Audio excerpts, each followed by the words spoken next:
ఏ బాటైనా పర్వాలేదంట, సమయంతో సాగటమే మన సింపుల్ సిద్ధాంతం.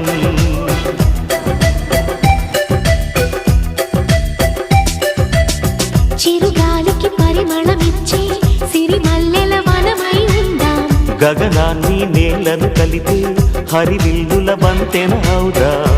ఆనందం అంటే అర్థం మనమందా, ప్రతి పూట పాటై సాగే హుషారు సరిగమలో. ఎన్నో ఎన్నో రాగాలుండే సంగీతం కాదా, చల్లకి నవ్వుల కేరింత.